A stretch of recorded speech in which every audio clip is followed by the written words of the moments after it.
யாத்திராகமம் 37 அதிகாரம். பெசலெயேல் சீத்திம் மரத்தினால் பெட்டியை உண்டு பண்ணினான்.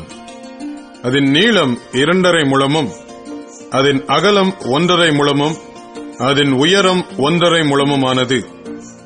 அதை உள்ளும் புறம்பும் பசும் பொன் தகட்டால் மூடி, சுற்றிலும் அதற்கு பொன் திரணையை உண்டாக்கி, அதற்கு 4 பொன் வளையங்களை வார்ப்பித்து, அவைகளை அதன் 4 மூலைகளிலும் போட்டு, ஒரு பக்கத்தில் 2 வளையங்களும் மறுபக்கத்தில் 2 வளையங்களும் இருக்கும்படி தைத்து, சீத்திம் மரத்தினால் தண்டுகளை செய்து, அவைகளை பொன் தகட்டால் மூடி, அந்த தண்டுகளால் பெட்டியை சுமக்கும்படி அவைகளை பெட்டியின் பக்கங்களில் இருக்கும் வளையங்களிலே பாய்ச்சினான். கிருபாசனத்தையும் பசும் பொன்னினால் பண்ணினான். அது 2.5 முழ நீளமும் 1.5 முழ அகலமுமானது. தகடாய் அடிக்கப்பட்ட பொன்னினால் 2 கேருபீன்களையும் உண்டாக்கி, கிருபாசனத்தின் 2 ஓரங்களிலே ஒரு புறத்து ஓரத்தில் ஒரு கேருபீனும் மறுபுறத்து ஓரத்தில் மற்ற கேருபீனுமாக அந்த கேருபீன்களை கிருபாசனத்தின் 2 ஓரங்களிலும் அதனோட ஏக வேலைப்பாடாகவே பண்ணினான். அந்த கேருபீன்கள் தங்கள் செட்டைகளை உயர விரித்து, தங்கள் செட்டைகளால் கிருபாசனத்தை மூடுகிறவைகளும் ஒன்றுக்கொன்று எதிர்முகமுள்ளவைகளுமாயிருந்தது. கேருபீன்களின் முகங்கள் கிருபாசனத்தை நோக்கிக் கொண்டிருந்தது. மேஜையையும் சீத்திம் மரத்தால் பண்ணினான். அது 2 முழ நீளமும் 1 முழ அகலமும் 1.5 முழ உயரமுமானது.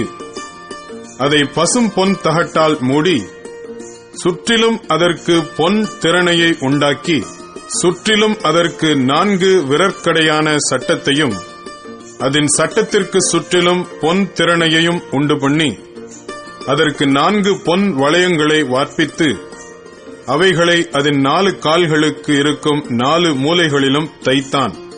அந்த வளையங்கள் மேஜையை சுமக்கும் தண்டுகளை பாய்ச்சும் இடங்களாயிருக்கும்படி சட்டத்தின் அருகே இருந்தது.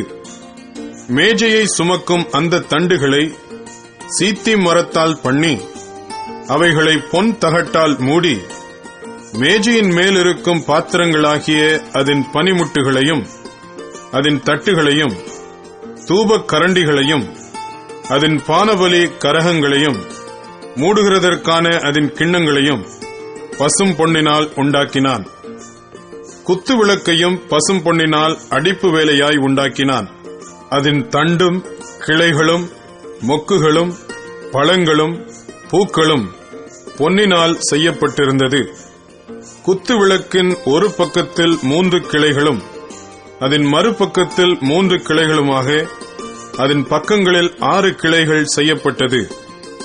ஒவ்வொரு கிளையிலே வாதுமை கொட்டைக்கு ஒப்பான 3 மொக்குகளும் 1 பழமும் 1 பூவும் இருந்தது.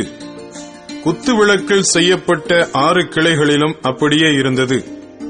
விளக்கு தண்டில் வாதுமை கொட்டைக்கு ஒப்பான 4 மொக்குகளும் பழங்களும் பூக்களும் இருந்தது. அதில் செய்யப்பட்ட 2 கிளைகளின் கீழ் 1 பழமும், வேறு 2 கிளைகளின் கீழ் 1 பழமும், மற்ற 2 கிளைகளின் கீழ் 1 பழமும் இருந்தது. விளக்கு தண்டில் செய்யப்பட்ட 6 கிளைகளுக்கும் அப்படியே இருந்தது. அவைகளின் பழங்களும் அவைகளின் கிளைகளும் பசும் பொன்னினால் ஒரே அடிப்பு வேலையாய் செய்யப்பட்டது. அதன் 7 அகல்களையும் அதன் கத்தரிகளையும் சாம்பல் பாத்திரங்களையும் பசும் பொன்னினால் செய்தான். அதையும் அதன் பனிமுட்டுகள் யாவையும் 1 தாலந்து பசும் பொன்னினால் செய்தான். தூபபீடத்தையும் சீத்திம் மரத்தினால் உண்டாக்கினான்.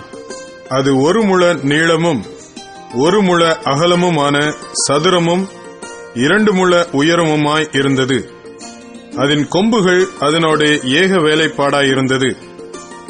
அதன் மேற்புறத்தையும் அதன் சுற்றுப்புறத்தையும் அதன் கொம்புகளையும் பசும் பொன் தகட்டால் மூடி, சுற்றிலும் அதற்கு பொன் திரணையை உண்டு பண்ணி, அந்த திரணையின் கீழ் அதன் 2 பக்கங்களில் இருக்கும் 2 மூலைகளிலும் 2 பொன் வளையங்களை பண்ணி, அதை சுமக்கும் தண்டுகளை பாய்ச்சும் இடங்களாக தைத்து, சீத்திம் மரத்தால் அந்த தண்டுகளை செய்து, அவைகளை பொன் தகட்டால் மூடினான்.